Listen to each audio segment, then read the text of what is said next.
লয়ে গেছে গাহি আমার মেয়ে হাবিজি পরে মেয়ের ছবি আছে আমার ছবি আছে কি কি নিয়ে গেছে মোবাইল আর 500 টাকা কি কি ছিল ওখানে এই মোবাইল আর 500 টাকা আর বাড়ি ব্যাগ সাথে কে ছিল আপনার সাথে আর কে ছিল আর কেউ না মেয়ে আরেকটা ছিল আপনি কোথায় যাচ্ছিলেন যাইতে লইছে আপনার তো ওদিকে বাইরের মোবাইল 1,30,000 1,30,000 মোবাইলের নাম কি জানেন হ্যাঁ মোবাইলের নাম কি ওই যে একটা মোবাইল কিনে মোবাইল জানতে না না না হাওয়াই না ওপো ওপো ওপো বিদেশ থেকে পাঠাচ্ছে দাম কত হতে পারে এই বাংলাদেশে 1,30,000 হাতে একটা চাকা দিছে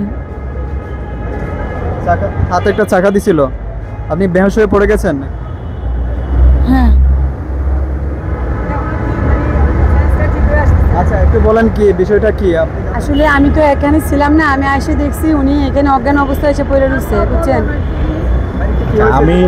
আমি দেখতে পেলাম যে উনি হচ্ছে মহিলা রাস্তায় পড়েছিল, ও অনেক চেষ্টা করতেছিল ওঠানোর জন্য, কোনোভাবে ওঠাতে পারতেছিল না।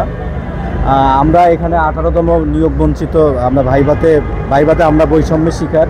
তো এখান থেকে যখন লক্ষ্য করলাম আমরা, তখন ওইখান থেকে আমি উঠায় নিয়ে এসে ওনাকে এখানে আমি পানি নিয়ে আসছিলাম, পানি যখন ওনার মুখে ছিটে দিলাম তখন উনি ওনার সেন্সটা ফিরে পায়।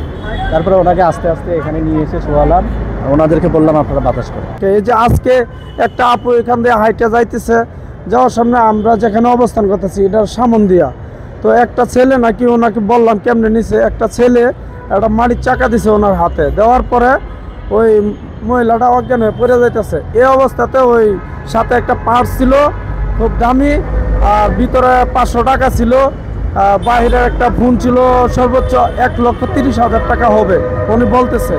ওই ফোনটাও নিয়ে গেছে, তো উনি এখানে দইলে পড়ে যাওয়ার পরে ওই ছিনতাইকারী ওইটা নিয়ে গেছে, তো ওইটা আমরা দেখি নাই। পরে ওই মহিলা বলছে এইভাবে যার ফোন নিচে। তারপরে এখানে পাশে যে লোক ছিল ওনারা বলতেছে যে আপাটা কেন পড়ে যাইতেছে, তো আমরা সবাই দৌড়িয়া এখানে আইনে বসাইছি। এই যে উনি, ওনাকে দেখলে সবাই চিনবো হয়তো। তো আমি আশা করব ওনার যে মানে পরিবারের লোকজন আছে ওনাকে এখান থেকে নিয়ে যাক। উনি কি অবস্থান কর্মসূচির জন্য অংশ নিয়েছে এখানে? না না, উনি আমাদের পথচারী। হ্যাঁ, আমাদের কেউ না, পথচারী। ওনাকে হেল্প মানুষের জন্য আমরা এখানে পড়ে যাইতেছে, ওনার কেউ নাই সাথে, উনি শুধু অনলি একজন। তো আমরা সবাই 10-15 জন এখানে আইনা পানি টানি ডালছি, বেহুশ হয়ে গেছিল একমাত্র।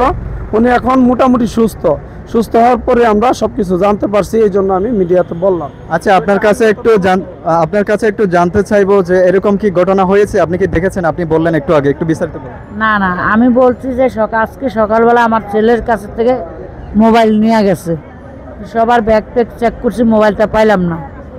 আমি আবার খাবার খাইতে গেছি, খাবার খাই এখানে বসছি, আইসাতেই ওনারও মোবাইল নিয়ে গেছে। উনি বলে রাস্তায় পড়ে আসছিল। আমাদের এই যে বাইকটাই এরা যারা আছে এরা ধরে আইনা সুস্থ করলো, মাথায় পানি টানি দিয়া।